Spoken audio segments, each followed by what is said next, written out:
राणी सरकारने राज्य दरबारात ठीक आहे महाराज.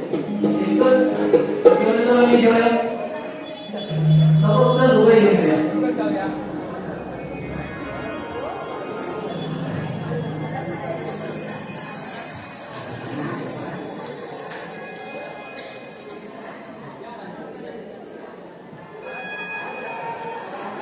मी निघाले.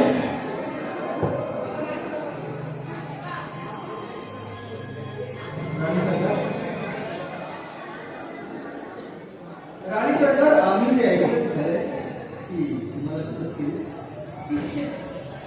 तुम्हाला ही आनंदाची बातमी मी देणार होते. राणी सरकार आम्ही या जनतेचे राजे आहोत आणि आपण या जनतेच्या महाराणी आहोत. सुख संपन्न राज ऐश्वर्य आपल्या पायाशी लोटांनी लागले. परंतु मनाची विनंती आहे की आपल्या राजगादीला वार असणार नाही. पण आपण सर्व प्रयत्न करत आहोत. सोबत राणी सरकार आम्हाला आमच्या राजगादीला वार म्हणून पुत्र रत्न हवा आहे. अहो पण हो पण काय राणी सरकार आम्ही आपल्याकडून तेवढी सुद्धा अपेक्षा करू शकत नाही का? तसं नाही. कसं राणी सरकार तुम्ही आयुष्यात कधी गावायचं म्हणता तेव्हा मी विक्रमादित्य. परंतु माझ्या पदरी हे भोगता आणि कशासाठी मी स्वतःला काय काळजी घेत नाही. आता नाही. आमचं नशीब आम्ही ठरवलं. आम्हाला आमच्या राजगादीसाठी वार हवा आहे. आमच्या राजगादीसाठी पुत्र रत्न हवा आहे. पुत्ररत्न. अहो, तुम्हाला हसू मी दिसणार. मला हसू नसेल आवडत. या जगात किती नाचवते. मला मुलबाळ होत नाही. त्यांनी काय करावे? सांगा ना, त्यांनी काय करावे?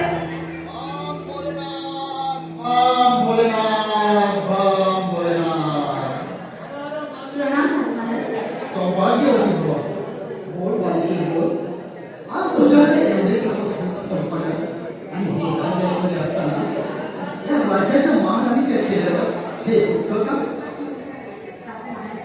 माझं दुःख मला बाम भोलेनाथ, बाम भोलेनाथ. त्याच दुःखाचे निवारण करण्यासाठी आम्ही आलो आहोत. बाम भोलेनाथ, बाम भोलेनाथ. महर्षी, तुम्ही जर खरंच आमच्या दुःखाचं निवारण करणार असाल तर आम्ही आमचं दुःख आपल्यासमोर करतो. बाम भोलेनाथ, बाम भोलेनाथ. अंतर्यामी आहोत आम्ही.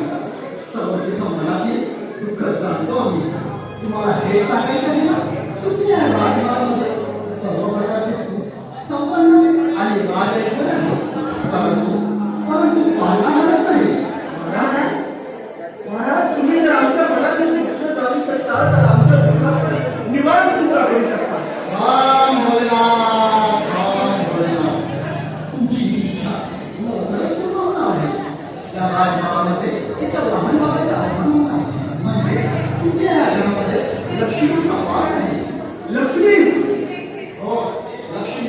तुमच्या या राजमार्गामध्ये लवकरच एक कन्या जन्माला येणार आहे. सन्मानात आत्ताच्या आता ताटे वाजवा. आम्हाला आमच्या राजगादीसाठी वार हवाय, वार. आल्या नागरिक माघारी फिरा. बाम Bholenath, balm Bholenath. Balm Bholenath, balm Bholenath. तुला या राजगादीचा, तुला या राजवैभवाचा गर्व आहे ना? जे राजवैभव असं कसं होईल? नाही सांगू मला. माफ करा. त्यांच्या वतीने मी तुमची माफी मागते. हात जोडते. पाया पडते. माफ करा मला. माफ करा. साधुसंतांच्या मुखातून निघालेला शब्द कदापि मागे घेता येत नाही. आणि तुझी ही कवळ मला पावलेली नाही. तुझ्या डोक्यावर दिलेला शाप तोही मी मागे घेऊ शकत नाही. परंतु एक मार्ग आहे. त्या भूलोकावर स्त्री कोणतीच गोष्ट शक्य नाही. जोपर्यंत हा विक्रमादित्य स्त्रीचा आदर करत नाही तोपर्यंत तुझ्या राज्यामध्ये सुख शांती कदापि मिळणार नाही. बाम भोलेनाथ, बाम भोलेनाथ. कदापि शक्य नाही. शिवाजी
बरोबर आहे, आवाज कमी केलाय.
मी कोणीही असेल.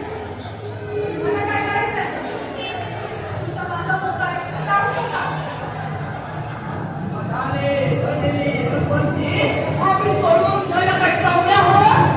अरे कावळे. अरे जंगलात येणाऱ्या माणसांवर तुम्ही हल्ले करणारे. स्त्रियांची हुकूम तुटणारे. ही चालत नाही का बिना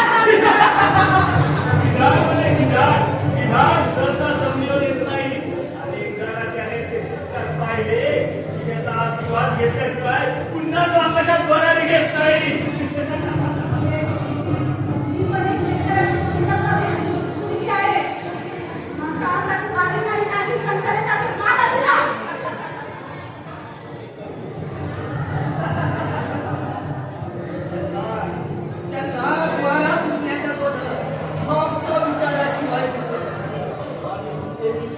हे खाऊन तुला आलं लक्षात ठेव.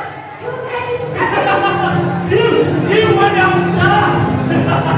अगं या जंगलाचे हुकुमदार आहोत आम्ही. इथले झाडे झुडपे सुद्धा आम्हाला विचारल्याशिवाय श्वास देखील घेत नाहीत.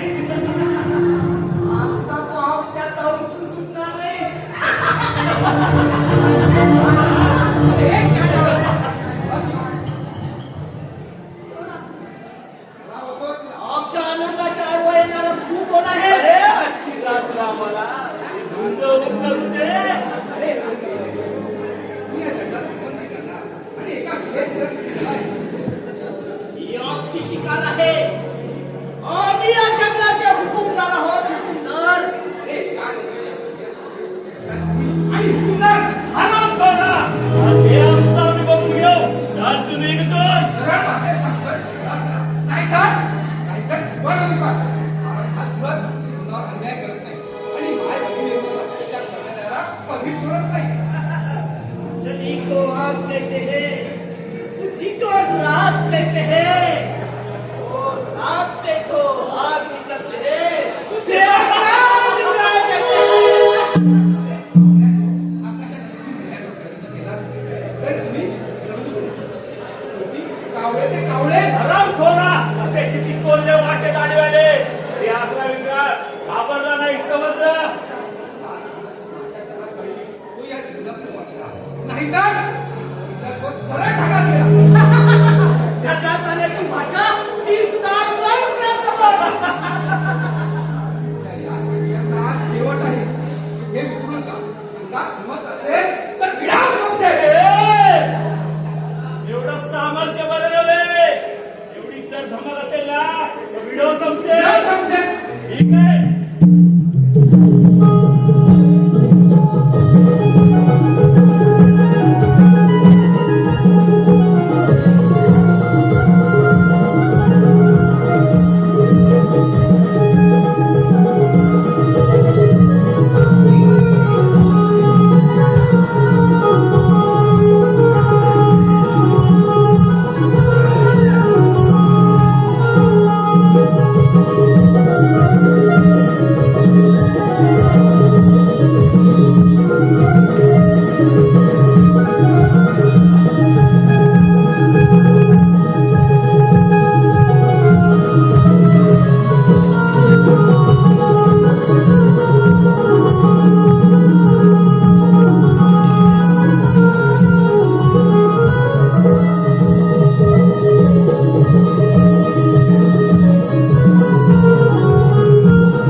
या जंगलामध्ये एकटी रडत बसली आहेस.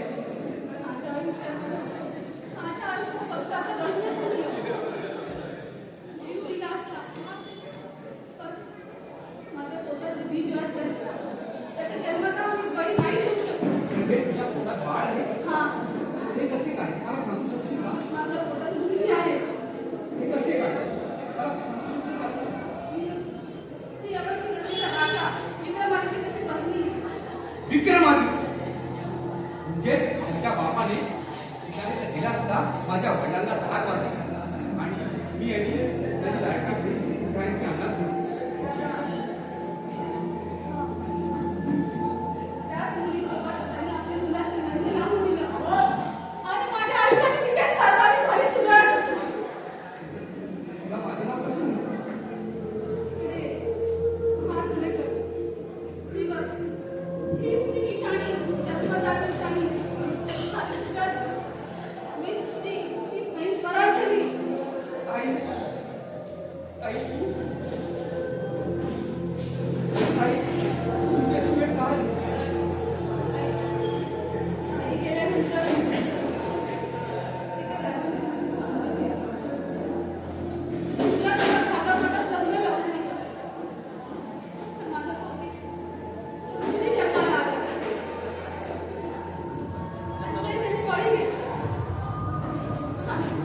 तिसरी जी मुलगी स्वतः पाहिल्यावर त्याने मला घरातून काढलं. मी मदत केली तर ताई हा सूरज तुझ्यासाठी आणि त्या घरात चांगला घरा शिकवेल. आई तुझी नाही. पण त्याची मला लोकांना काही करणार नाही. मला स्वतःची बायको स्त्री म्हणून लागते. मला याला आई म्हणून विचारतो. पण कधी जन्माला आली मुलगी चालत नाही. अशा भक्ती माणसाला जगण्याचा काय अधिकार? त्याला त्याची शिक्षा घेण्यात सुरत आहे.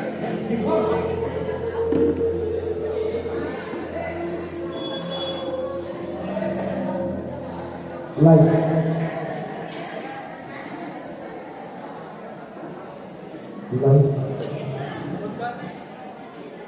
आज एक कलंकित सौभाग्यवती नाटकाचे निमित्त.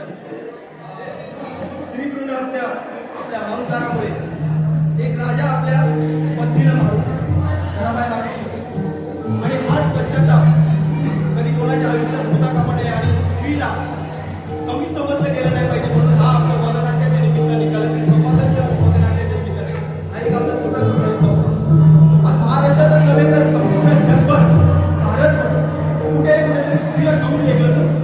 स्त्रीवर बलात्कार केले जातात, अत्याचार केले जातात, स्त्री भ्रूण हत्या केली जाते. पण आज स्त्री जगभर प्रत्येक क्षेत्रात अग्रेसर आहे. आणि हे कुठेतरी थांबलं पाहिजे म्हणून आमचा हा कलाकारांचा एक छोटासा प्रयत्न होता. वेळेअभावी हे लोकनाट्य थोडक्यात प्रवेशासाठी आम्ही संपवत आहे. त्याबद्दल आपण क्षमा मागतो आणि आम्ही तुमची रजा घेतो. आज या ठिकाणी